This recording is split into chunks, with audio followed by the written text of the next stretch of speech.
Doctor Yunus নাকি president Ziaur Rahman, কার শাসনামল সেরা? তারা দুজনই অল্প সময়ের জন্য বাংলাদেশের হাল ধরেছিলেন, তাতেই জনগণের মন জয় করেছেন। ডক্টর ইউনূসের কার্যক্রম দেখার সৌভাগ্য হলেও অনেকে প্রেসিডেন্ট জিয়ার শাসনামল দেখেনি। সামরিকভাবে আসলেও জিয়াউর রহমান ক্ষমতায় ছিলেন জনগণের নেতা হয়ে, যে কারণে তাকে বাংলাদেশি জাতীয়তাবাদ এবং বহুদলীয় গণতন্ত্রের প্রবর্তক বলা হয়। জিয়াউর রহমানের শাসনামলে সংবিধানে বিসমিল্লাহির রহমানির রাহিম যুক্ত করা হয়েছিল। তার শাসনামলেই মধ্যপ্রাচ্যে বাংলাদেশিদের কর্মসংস্থানের ব্যবস্থা করা হয়েছিল, যার সুফল বাংলাদেশ এখনো ভোগ করছে। এছাড়া নারী অধিকার থেকে গণমাধ্যমের স্বাধীনতা প্রেসিডেন্ট জিয়াউর রহমান সবকিছুই নিশ্চিত করেছিলেন। জিয়াউর রহমানের আমলে খাল খনন, গণশিক্ষা, গ্রাম সরকার এবং ভিডিপির মতো বিভিন্ন কর্মসূচিতে নাগরিকদের সরাসরি যুক্ত করা হয়। গ্রাম বা গণমানুষকে ভিত্তি করে বিভিন্ন কর্মসূচি প্রণয়ন করা হয়। প্রেসিডেন্ট জিয়াউর রহমান নিজেও এসব কাজে সরাসরি যুক্ত ছিলেন। খাল খনন কর্মসূচিতে সশরীরে অংশ নিয়ে তিনি আলোড়ন সৃষ্টি করেছিলেন, পেয়েছিলেন বাহবা এবং জনপ্রিয়তা।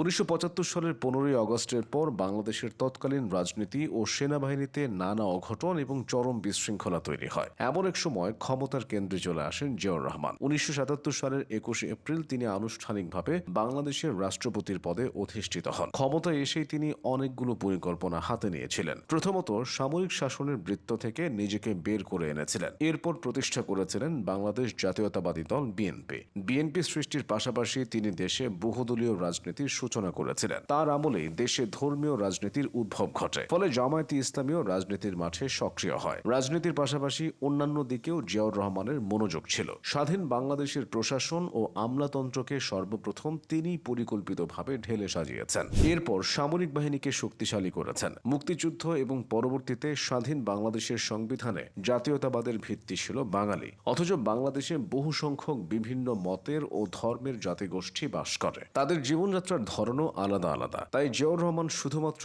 ভাষা বা সংস্কৃতির ভিত্তিতে নয়, বরং ভূখণ্ডের ভিত্তিতে জাতীয়তাবাদকে প্রতিষ্ঠা করতে চেয়েছেন। সে অনুযায়ী তিনি কাজও করেছেন। ক্ষমতায় এসে তিনি বাংলাদেশি জাতীয়তাবাদ নামে নতুন ধারা চালু করেন এবং সংবিধানে সেটি অন্তর্ভুক্ত করেন। এর ফলে সকল ধর্ম ও গোত্রের মানুষকে তিনি ঐক্যবদ্ধ করতে পেরেছেন। কৃষকদের উন্নয়নেও তার পদক্ষেপ ছিল চোখে পড়ার মতো। দেশে কৃষিখাতে সর্বপ্রথম যৌথ খামার পদ্ধতি শুরু করার পরিকল্পনা তারই ছিল।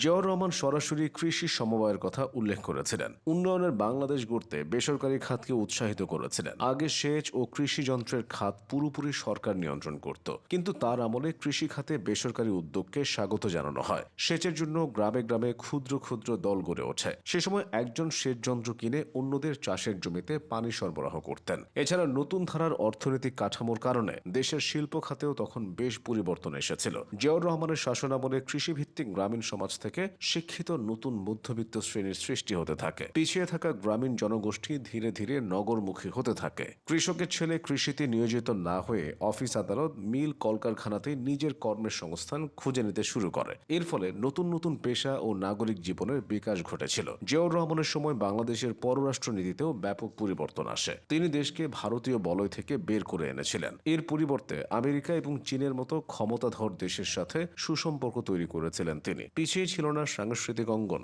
অনেকে হয়তো জানে না, জিয়াউর রহমানের আমলেই 21 ও স্বাধীনতা পদক প্রদান করা শুরু হয়। এছাড়া বেতার টিভির সম্প্রসারণ, টিভির রঙিন সম্প্রচার, জাতীয় শিশু কিশোর পুরস্কার প্রবর্তন, জাতীয় চলচ্চিত্র পুরস্কার শুরু করা, চলচ্চিত্রের জন্য অনুদান তহবিল গঠন, এসব তার আমলেই শুরু হয়। এমনকি মেয়েদের জন্য স্কুল ফুটবল টুর্নামেন্টও সে সময় শুরু হয়েছিল। জিয়াউর রহমান এমন বাংলাদেশের স্বপ্ন দেখতেন যে দেশটি নিজের পায়ে দাঁড়াবে। তিনি নেই, তবে তার স্বপ্নগুলো এখনো বেঁচে আছে।